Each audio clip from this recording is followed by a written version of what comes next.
Good morning mga ka-shoot. Yan, nandito po tayo ngayon sa Palayanan. Si tatay ay maaga dito. Siya daw ay magsasabog ng pataba.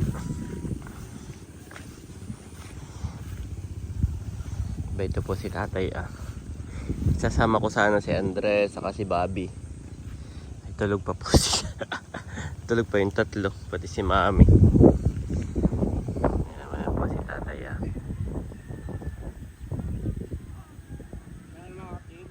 Ha? Ay, naroon na. Nag-jogging guys. Maganda na itong maganda na itong kulay nung kay tatay na sinasaka. Ito po hindi amin. Ha? Hybrid. Bakit hybrid? Hybrid na palay. Oo nga, paano siya naging hybrid? Maraming magandang mamungo. Ay, ano naman yung hindi hybrid? Yung ordinary lang dito. Ayan, malapit na. Ay, ito bagay kanino? Alay. Ito. Okay.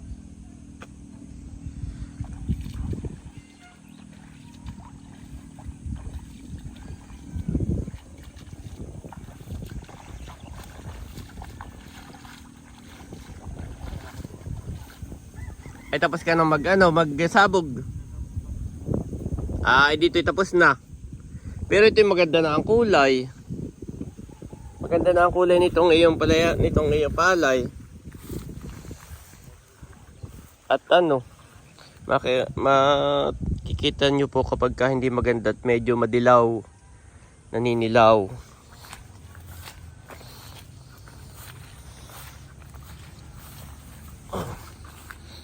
Pero kapag naman ganito na maganda na ang kulay, yan medyo nagbublo na po. Nagbublo na siya, mataba na yan. Akala ko doon ka sa yung Palayanan. Ang Palayanan po ni tatay na pangatlo. 1, 2, 3. Yun po yun sa kanya. Ay, ito daw ay sa kanyang kapatid kay Tio Opit. Ay kanya rin sinasaka. Hatian. Si tatay po ang gumagawa. Kaya ako'y nagulat at sabi ko kung kanino alam ko ngayon sa kanya yung pangatlong Palayanan. Siya daw ay magsasabog pa. Doon naman sa kabila, yung kanamilot. Si tatay din ang gumagawa na yun. Napakaganda po dito guys. Sayang at wala si na Andres. Tulog pa.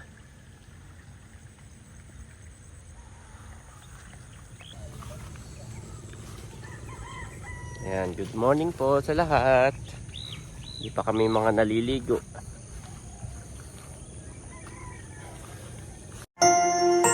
You are watching Terra Shoot TV. Enjoy this video.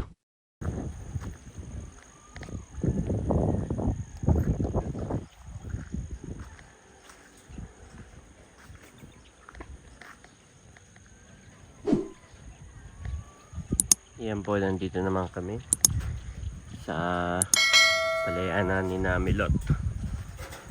Ito po ay nakasanlakan na Kamilot. Bali, ang gagawin naman dito ay maghuhulip. At yan po, nakalbo. Nakalbo po. Gawa ng ilang araw nag-uulan. Naubos. Grabe So, ang gagawin po diyan ay tataniman ng bago. Hulipan, ang tawag dito. Naghulip. Yan po. Ngayon lamang uminit actually. Sayang, makapagdagat mamaya pagka nagising na sina Andres. Yan po. Lahat ng gilid ubos. Yan pa Ito po ay nakasanlakan na Kamilot. Ay si tatay din ang gumagawa.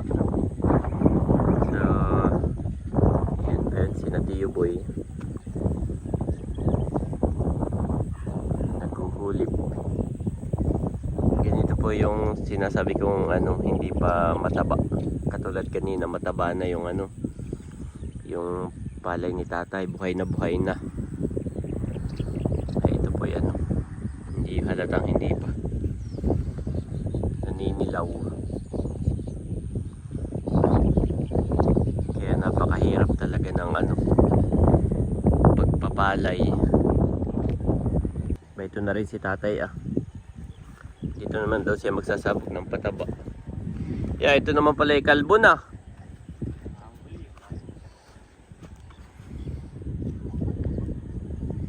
Aba, baka yan eh, ang nawalay yung ganito kadami, mga isang sako yan. Dalawa. Ay ano ito, hybrid din. Ah, hindi.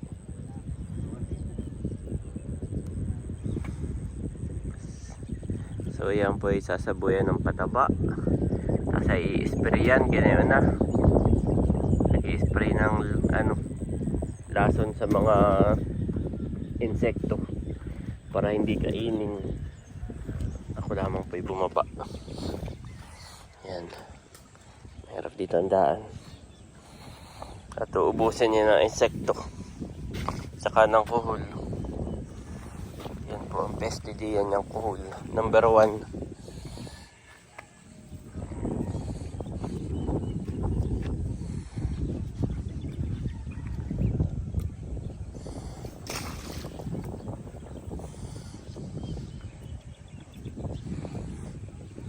Ganda dito ng ano, view.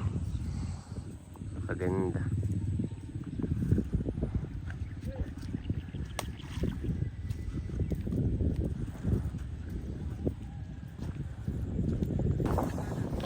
Madulas ang pasig.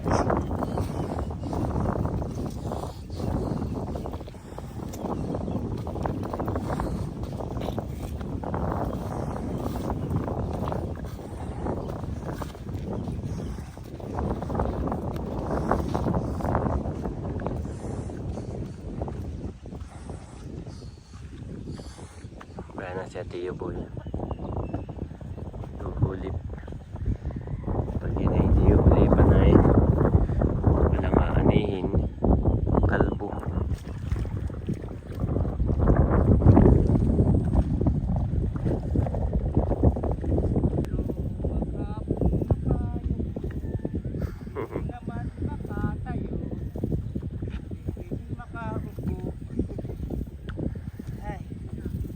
Maganda na itong kanya to. Ito kay tatay ay kalbo.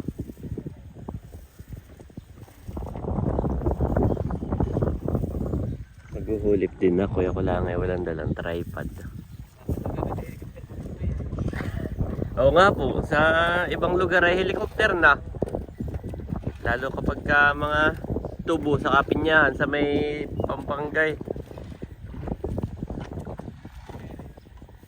Helicopter. Pagka ekta-ektare ang palayanan ay isang bagsak. Yung iba naman ay sa Thailand ay hindi ko alam kung Thailand pala yung napapanood ko ay yung drone na malalaki. Malaking drone po. I-operate para mag-spray.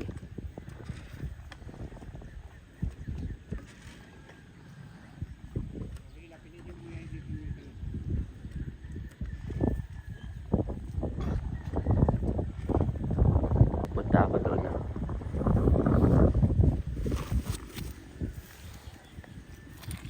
Saka magsasabog tatay.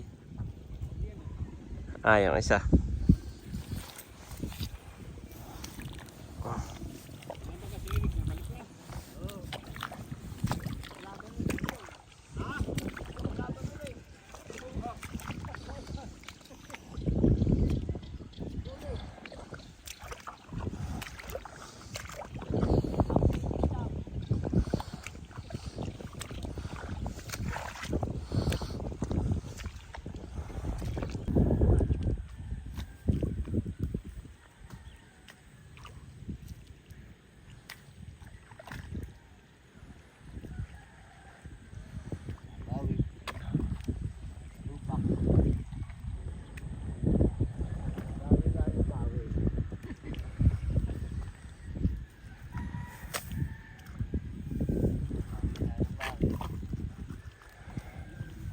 ba? Ako nga ay naapatan ng sunod-sunod ay.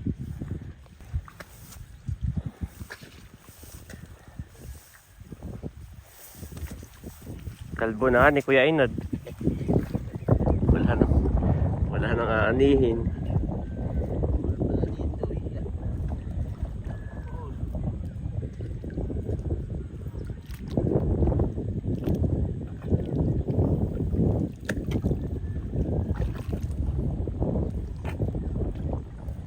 Dapat ay ano yung kuko.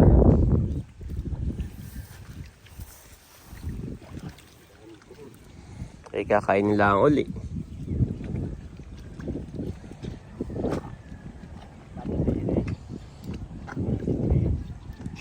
May pang spray baga sa kuhol.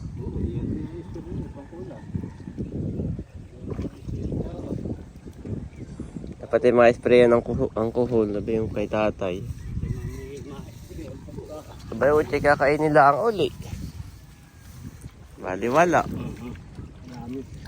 Mauunas.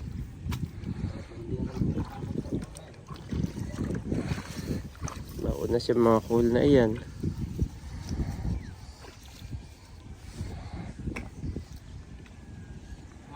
Si tatay doon daw siya magsasaboy naman ng pataba. Meron pa siya itong maliit na sinasaka.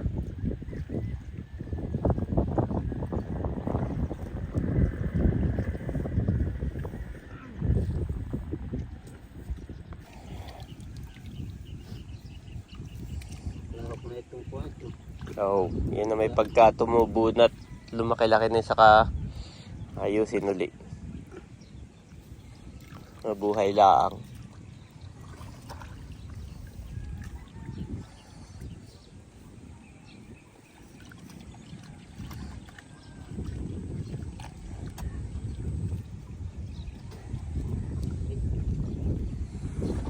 Mahigit 2 minute. Ay kung nagdire-diretso pa ang ulan, ay lalo na yan nakalbo.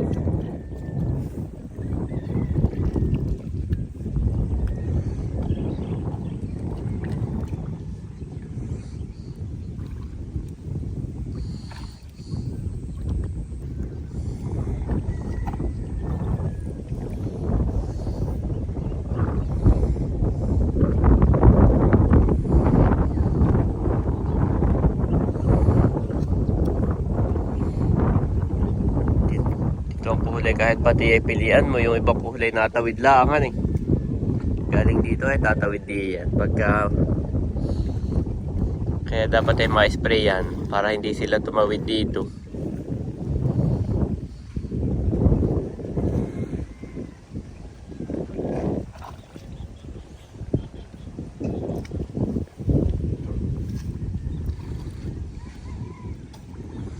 Ganda nga naman ang araw kapag sumikat. Sunrise.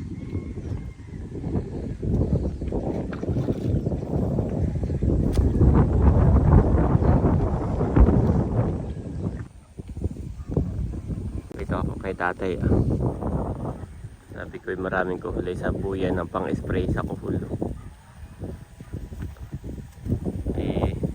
Bibili daw. Yun naman kapag halimbawa si tatay ang gumagawa at si Milot ang may-ari, ay lahat ng gasto sa iyo kinakaltas o di kaya ay pwede ka manghingi ng pambili ng pangsaboy sa kuhol. Ito po yung isa sa maliit niyang sinasaka. Ayan, maliit dito.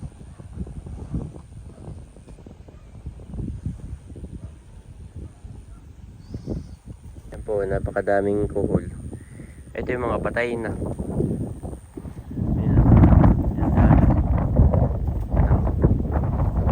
Yung mga patay na. At hindi sprayan. Dapat ay yun ay ma-sprayan din yung kay Camilot. At pagka hindi ay kakain lang yung inihulip ngayon ay kakain nila uli ng kuhol.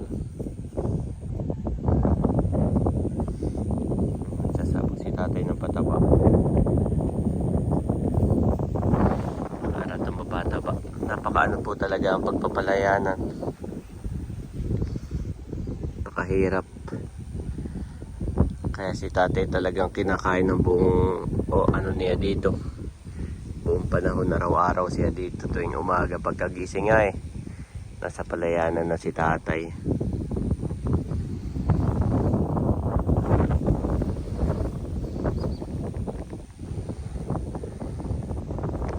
Dati noong ako'y nasa Singapore ay ako may mga kaibigan doon matatanda, ang tawag kay Uncle. Tinatanong ko, Uncle, sabi ko, tinatanong namin bakit hindi pa siya mag-retiro doon po, kahit retired na yung iba yung nagtatrabaho pa din. Halimbawa na nagtatrabaho sa office, pagka-retire niya magtatrabaho pa rin siya sa mga kadalasan na sila po sa cafeteria, sa mga kainan. Yan, taga-kuha ng pinggan, taga-hugas ng pinggan, mga ganayon. Ang paliwanag po nila kapag ka daw sila hindi magtatrabaho, hindi naman po lahat tayong mga kaibigan ko lang doon na uncle. Pag hindi daw sila magtatrabaho, sila daw lalong nakihina pag wala silang ginagawa. Kaya sila nagtatrabaho pa rin kahit retiro na at patanda na. Kaya si tatay po hinahayaan lang din namin. At ito ang hinahanap ng kanyang katawan.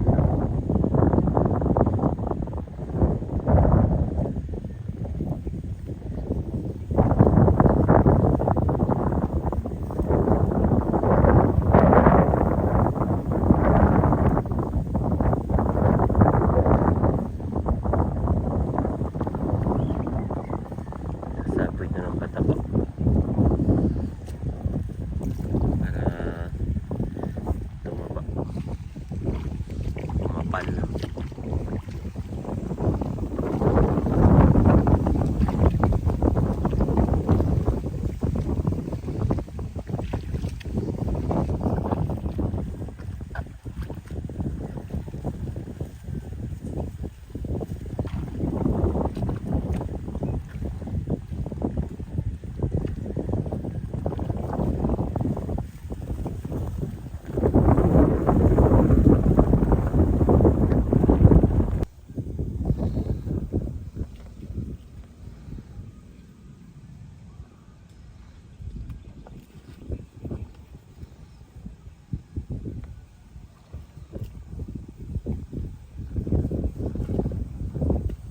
Yan po ang pataba ng lupa.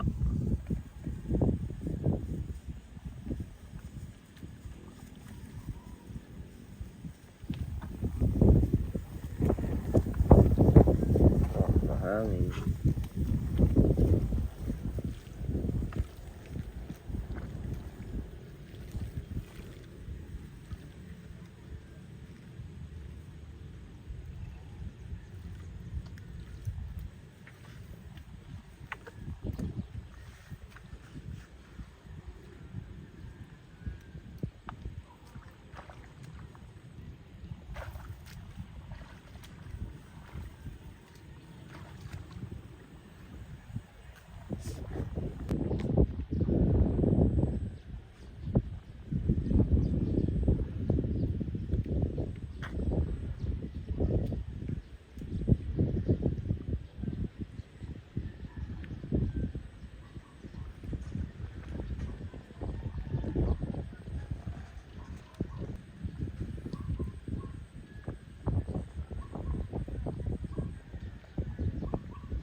427.